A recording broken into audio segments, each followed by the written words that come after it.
Hello বন্ধুরা, সবাই কেমন আছো? আশা করি সবাই খুব ভালো আছো। আমি আরেকটা নতুন ভিডিও নিয়ে এসেছি একটা আমার কাজের জায়গায়, যেখানে আমি যোগব্যায়াম করাতে যাই। এই বিল্ডিংয়ে আমি যাই প্রায় 4 বছর হয়ে গেছে।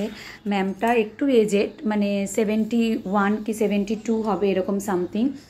তো ওনার কাছে আমি 4 বছর ধরে যাচ্ছি, আর উনি এতটাই হেল্পফুল আর এতটাই ভালো, ওই জন্য ভাবলাম আদার্স তো আমি ভিডিওতে শেয়ার করেছি, কিন্তু এনাকে হয়তো আমি দেখাতে পারবো না, কেন উনি তখন ওয়াশরুমে ছিল। তো আমি ওনার কাছে মর্নিংয়ে যাই সকালবেলা, আর এদিকে ওনারই মানে বাড়িতে ঠাকুরমশাই আসেন, উনি বেরালো লিফট থেকে, আমি লিফটে উঠলাম, 5তলায় চলে গেলাম। এনার বাড়িটা হচ্ছে দেশপ্রিয় পার্কে।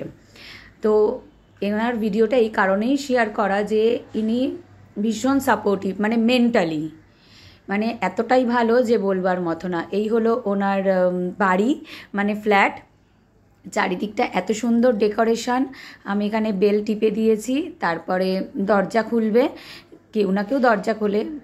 তো এই জন্যই দেখানো যে এখানে পুরো নিজের মতনই আমার সাথে ট্রিট করা হয়। এমনটা না যে আমি যোগাসন, আমি একটা টিচার বলে আমাকে কোনো রকমভাবে কোনো ইনসাল্ট বা কিছু না।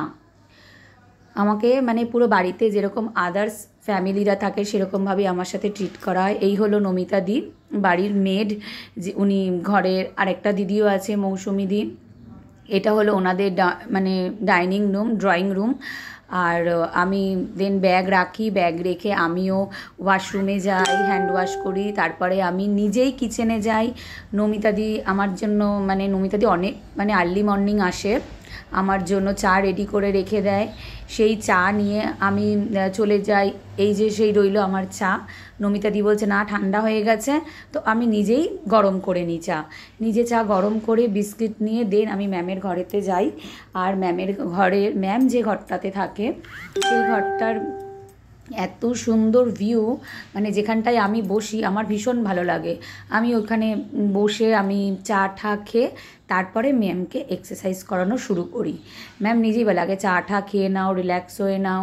কেন উনি বোঝেন যে সবাই যে খারাপ হয় তা না। উনি বোঝেন যে আমি এখন এর বাড়ি, পরে অন্যজনের বাড়ি, এভাবে আমি ঝড় বৃষ্টি রোদ শীত সবের মধ্যেই আমি কাজ করে বেড়াই।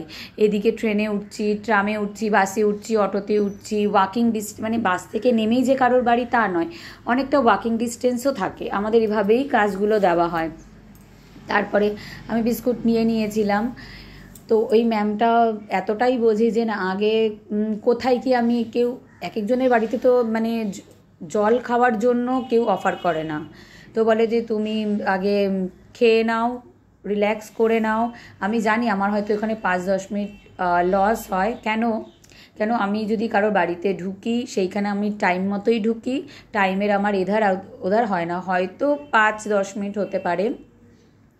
আমার ব্যাকগ্রাউন্ডে দেখুন, আমি এই উইন্ডোর সামনেই বসি, আর পেছনের ব্যাকগ্রাউন্ডটা, আমি আছি এখন 5তলায়, এনার 6তলাতেও ফ্ল্যাট আছে, এই বিল্ডিংয়ে 7তলাতেও, ওখানে তো আরও সুন্দর ভিউ। তো ম্যাম ওয়াশরুমে ছিল, আর এদিকে আমি বসে আমি চা খেয়ে রিল্যাক্স হচ্ছি। হ্যাঁ, যেটা কথা বলছিলাম যে মানে অন্যজনের বাড়িতে জলটুকু তো অফার করে না, তা সেই জায়গাটা উনি বোঝেন, যার জন্য আমাকে বলে যে তুমি বসে রিল্যাক্স হয়ে নাও, দেন আমরা এক্সারসাইজ শুরু করব।